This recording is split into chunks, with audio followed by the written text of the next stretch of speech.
Channel सागर भक्तिमाला में आपका स्वागत है। जय श्री कृष्णा। अब हम कार्तिक महात्म्य के आगे की कथा सुनेंगे, तो चलिए सुनते हैं। भगवान श्री कृष्ण सत्यभामा से बोले, हे प्रिय, नारद जी के ये वचन सुनकर महाराजा पृथु बहुत आश्चर्यचकित हुए। अंत में उन्होंने नारद जी का पूजन करके उनको विदा किया। इसलिए माघ, कार्तिक और एकादशी ये 3 व्रत मुझे अत्यधिक प्रिय हैं। वनस्पतियों में तुलसी, महीनों में कार्तिक, तिथियों में एकादशी और क्षेत्रों में प्रयाग मुझे बहुत प्रिय है। जो मनुष्य इंद्रियों पर विजय प्राप्त कर इनका सेवन करता है, वह मुझे यज्ञ करने वाले मनुष्य से भी अधिक प्रिय है।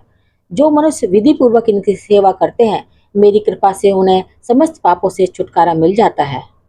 भगवान श्री कृष्ण के वचन सुनकर सत्यभामा ने कहा, हे प्रभु, आपने बहुत ही अद्भुत बात कही है। दूसरों के लिए पुण्य के फल से कलह की मुक्ति हो गई। यह प्रभावशाली कार्तिक मास आपको अधिक प्रिय है, जिससे पतिद्रोह का पाप केवल स्नान के पुण्य से ही नष्ट हो गया। दूसरे मनुष्य द्वारा किया हुआ पुण्य उसके देने से किस प्रकार मिल जाता है, यह आप मुझे बताने की कृपा करें। श्री कृष्ण बोले, प्रिय, जिस कर्म द्वारा बिना दिया हुआ पुण्य और पाप मिलता है, उसे ध्यान पूर्वक सुनो। सतयुग में देश, ग्राम तथा कुलों को दिया पुण्य या पाप मिलता था, किंतु कलयुग में केवल कर्ता को ही पाप तथा पुण्य का फल भोगना पड़ता है। संसर्ग न करने पर भी वह व्यवस्था की गई है, और संसर्ग से पाप व पुण्य दूसरों को मिलते हैं, उसकी व्यवस्था भी सुनो। पढ़ाना, यज्ञ कराना और एक साथ भोजन करने से पाप पुण्य का आधा आधा फल मिलता है।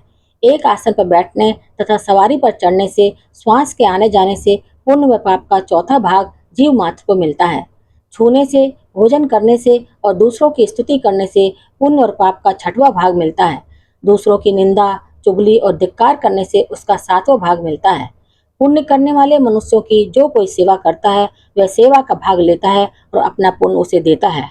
नौकर और शिष्य के अतिरिक्त जो मनुष्य दूसरों से सेवा करवाकर उसे पैसे नहीं देता, वह सेवक उसके पुण्य का भागी होता है।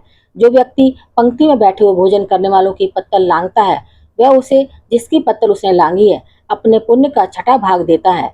स्नान तथा ध्यान आदि करते हुए मनुष्य जो व्यक्ति बातचीत करता है, उसे छूता है, वह अपने पुण्य का 6वां भाग दे डालता है। जो मनुष्य धर्म के कार्य के लिए दूसरों से धन मांगता है, वह पुण्य का भागी होता है। ठीक उसी प्रकार जिस प्रकार के दान करने वाला पुण्य का भागी होता है। जो मनुष्य धर्म का उपदेश करता है, उसके बाद सुनने वाले से याचना करता है, वह अपने पुण्य का 6वां भाग उसे दे देता है। जो मनुष्य दूसरों का धन चुराकर उसे धर्म करता है, वह चोरी का फल भोगता है और शीघ्र ही निर्धन हो जाता है। जिसका धन चुराता है, वह पुण्य का भागी होता है। बिना ऋण उतारे जो मनुष्य मृत्यु को प्राप्त होता है, उसको ऋण देने वाले सज्जन पुरुष पुण्य के भागी होते हैं। शिक्षा देने वाला, सलाह देने वाला, सामग्री को जुटाने वाला तथा प्रेरणा देने वाला, यह पाप और पुण्य के 6ठे भाग को प्राप्त करते हैं। राजा प्रजा के पाप पुण्य से षष्टांग का भोगी होता है। गुरु शिष्यों का, पति पत्नी का, पिता पुत्र का, स्त्री पति के लिए पुण्य का 6ठा भाग पाती है। पति को प्रसन्न करने वाली आज्ञाकारी स्त्री पति के लिए पुण्य का आधा भाग ले लेती है। जो पुण्यात्मा पराये लोगों को दान करते हैं, वह उनके पुण्य का 6ठा भाग प्राप्त करते हैं। जीविका देने वाला मनुष्य जीविका ग्रहण करने वाले मनुष्य के पुण्य के 6ठे भाग को प्राप्त करता है।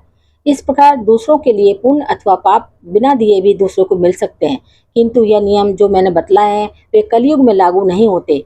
कलयुग में तो एकमात्र कर्ता को ही अपने पाप व पुण्य भोगने पड़ते हैं। इस संबंध में एक बड़ा पुराना इतिहास है, जो कि पवित्र भी है और बुद्धि प्रदान करने वाला कहा जाता है। उसे ध्यान पूर्वक सुनो। यह इतिहास 31वें भाग में बताया जाएगा। आगे की कथा अगले अध्याय में सुनेंगे। मेरे चैनल को सब्सक्राइब, शेयर और लाइक जरूर करें। धन्यवाद।